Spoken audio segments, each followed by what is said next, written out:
let's take a break from the engine and work on the body.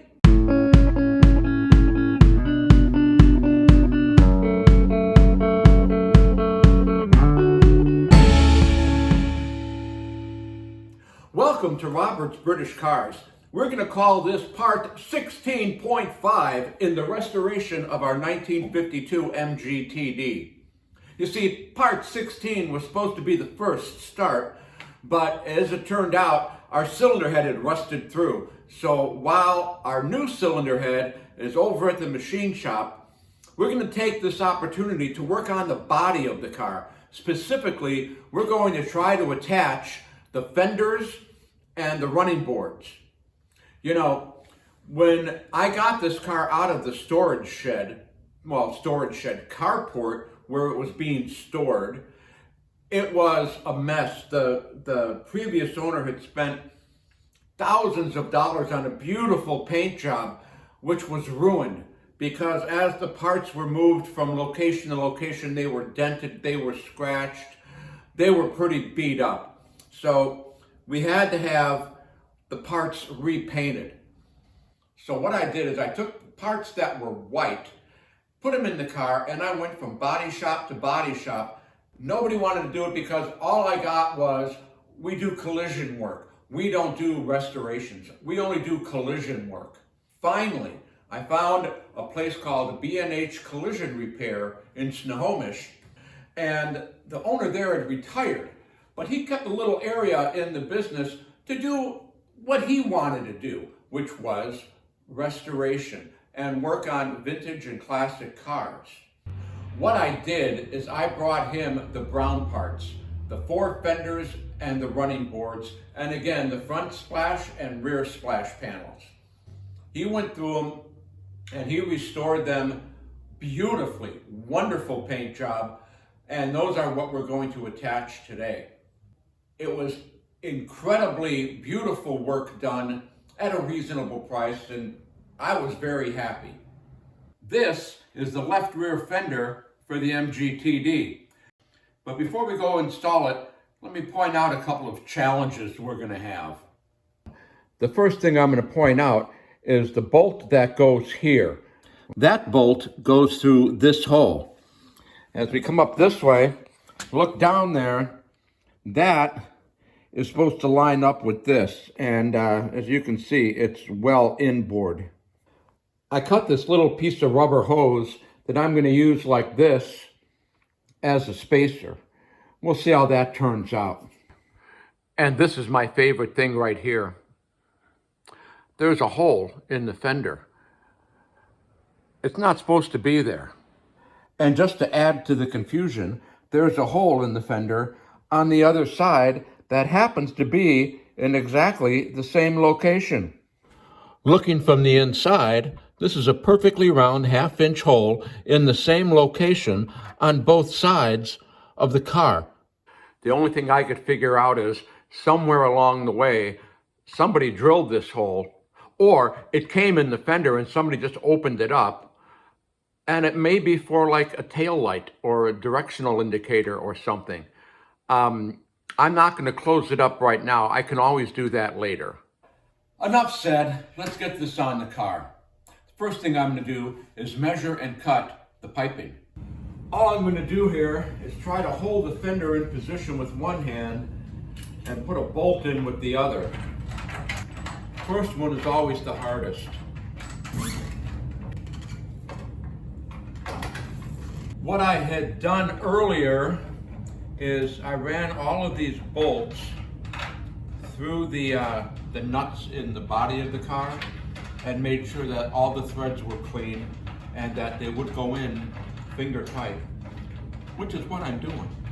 I know I said that the first thing I was going to do was measure the piping. When I was trying to measure the piping, I couldn't get a good measurement, so what I'm going to do instead is I'm going to start working the piping in at that end down to the bottom, and when I get to the end, that is where I will snip it. Snip it. I'll do that one more time. Snip it. And I'm also going to cut little notches in the piping when it has to go around a bolt. Down here we can see our piping coming up.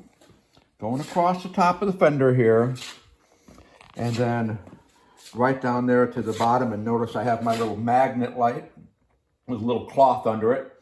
So I'm going to snug up the fender now, and then we're going to see about trimming the bottom off. You know, it's just like me to think this would be pretty simple, but I've tightened it up twice already, and it just doesn't fit right. And so now, see, I got it loose kind of.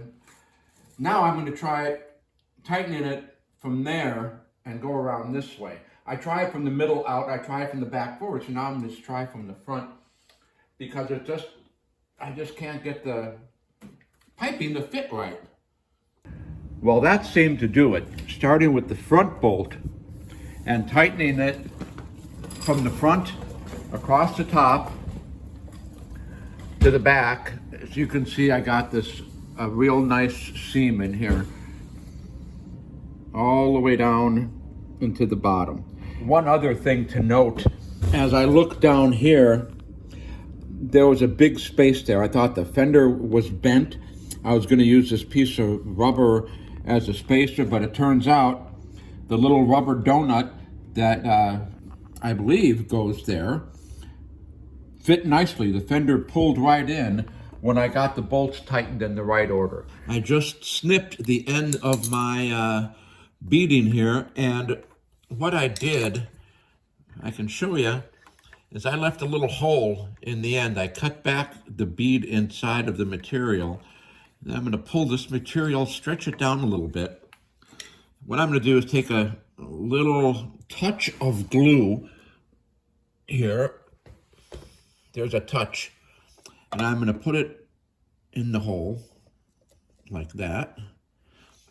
And then I'm going to take this clamp right here, and I am going to clamp this shut like that.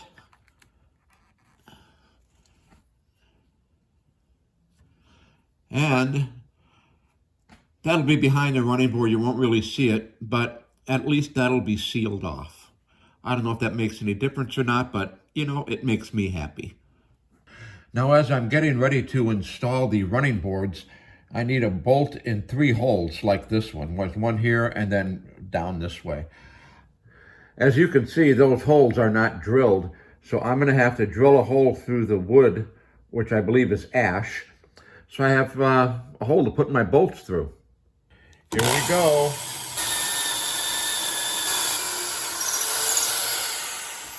This hole is drilled. Let's see how our little stainless steel bolt looks. Oh, that feels pretty good. Alrighty, let's do that 2 more times. Here is our driver's side running board, beautifully painted by B&H Collision Center. And it's still got the masking tape on the inside. So we're going to have to unwrap this Christmas present before we can put it on the car.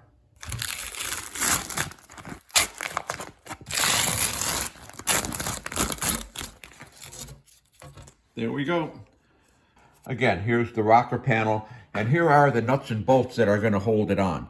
The 3 long ones go through the wooden rocker panel or rocker timber on the car. 3 go on the front and 1 goes in the back. The one in the back gets the rubber spacer between the back of the running board and the front of the back fender.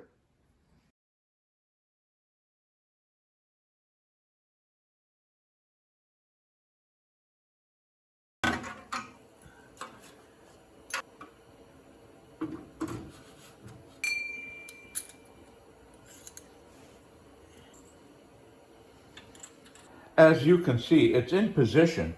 All the bolts are in, and there's a lot of wiggle. There's a lot of play in it, because of course the bolts aren't tight. We'll snug this up for now, and when we attach the front fender, we'll put in the beading and then tighten it down. Let me give you an idea of what it looks like from down here. That's the nut holding the rocker panel in place there. And there's another one, and there's another one down there someplace. From this side, here's the nut with the rubber bush between the running board and the back fender. There is 1 bolt going through the wood, there's the other one, and there is the other one. Notice that the washers are cut flat on one side so they fit against the metal part there. With the rocker panel in place, let's see about hanging the fender. Here's our fender. I guess it needs to get unwrapped.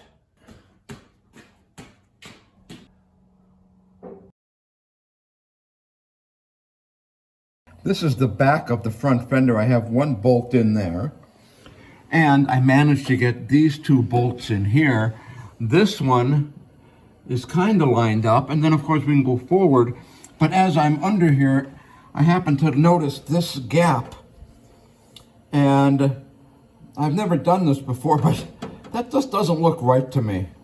Looking at this hole right here, this fender can slide back maybe 1/4 of an inch. As you can see from the size of my finger, this gap is a lot bigger than 1/4 of an inch. I mean, I would say that gap is about an inch. So here's what I think I'm going to do. I'm going to try to fit the front fender, then I'm going to try to fit the running board, and I'm going to put that little rubber spacer in last. In the meantime, I'm going to cut the piping that goes in that spot there. And according to the information I have, the piping goes from there up to here. To get my piping ready, I am going to snip off the beady part, about that far. Then I have like this much, if you can see, left. And what I'm going to do is I'm going to glue that shut and then fold it over and glue it like that. Here I am putting glue inside the piping. With the glue in there, I will then fold this over, try to hold it, and put the clamp on it like that. And while that's drying, I'm going to go work on the nuts and bolts. You know, as I'm trying to get this fender lined up, it occurred to me I need something to hold it up right about here in position. What could I get? Let's see what we have in here. Ooh. We have a tote. Oh! Maybe I could use this to hold the fender in position. I decided I don't need the whole headlight, just the bracket.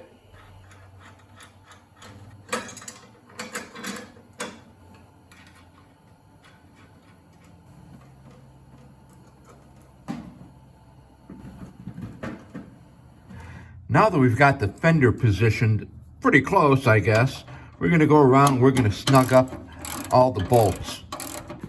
We have the bracket installed holding the fender, and this it could be better, I guess, but it's not all bolted in yet. Our gap here has gone from about an inch to about a 1/2 inch, and now we just have to pull this into position and get that running board in place. Well, let's see what happens here when I try to move this in. Wow, look at that. Plenty of room. Let's get it bolted in before it changes its mind. As I try to fit the piping in here between the running board and the fender, it all seems to be going pretty well, except for this spot right here. If you can see that the fender has to go in. To do that, I'm going to try the big clamp. What I'm going to do is I'm going to put the big clamp right here around the timber to the fender and try to pull it in. It turns out the big clamp is too big. It's hitting the frame right here. So I'm going to try the second biggest clamp. In case you haven't figured it out, it's hard for me to do the clamp and the camera at the same time. So we have the clamp in position, and I wanted it right here as close to this as I could. Otherwise, it's just going to bend if I try to grab it here. So what we want to do is we want this to line up with this. So I'm going to start turning it, and we'll see what happens. This looks like it lined up pretty good. After closer examination, I see that there's a hole here, probably for a wood screw. And there's also one right here for a wood screw. So that makes perfect sense to me. I think I had something similar to this on the TF. So we're going to take a break here and put some wood screws in. What I used here was a 7/64 drill bit and a number 8 sheet metal screw, and it tightened up quite nicely. Here is the second screw here. Now all I have left to do is to tighten up these 3 bolts, and then we'll do a quick review. You know, sometimes I amaze even me. We have installed the fender, the running board, and another fender. I could not be happier with the way this beading came out. There's a close-up of that one corner where I glued the end, and there it is tucked in behind the rubber. It came out pretty good. Now let's review how I did it. We installed the front fender, the running board, and the back fender. What have we learned? As far as the back fender goes, we concluded it was best to start snugging up the fender in the front and working your way around to the back. That made it really easy to get all the piping to fit smoothly. Then we installed the running board. We drilled the 3 holes through the wood, installed the running board, only to find out it didn't fit when we tried to install the front fender. We then decided to install the front fender and save the running board till last. As we tightened up the bolts and installed the headlight bracket, the fender pretty much lined up itself. To our surprise, we then went to install the running board, and there was plenty of room. We used the original Whitworth bolts and brand new brass washers, and when we installed the 2 number 8 sheet metal screws to hold the fender against the body, the fender fell into position. You know, it's almost starting to look like a car. Too bad we don't have the engine running. You know, I'm doing this episode now, putting the fenders on, because I'm waiting for parts for the engine. In the next episode, hopefully, we'll get this thing fired up. But in the meantime, as I said, we put on the front fender, the back fender, and the running boards. How much did this cost? Well, let's see how much we spent so far.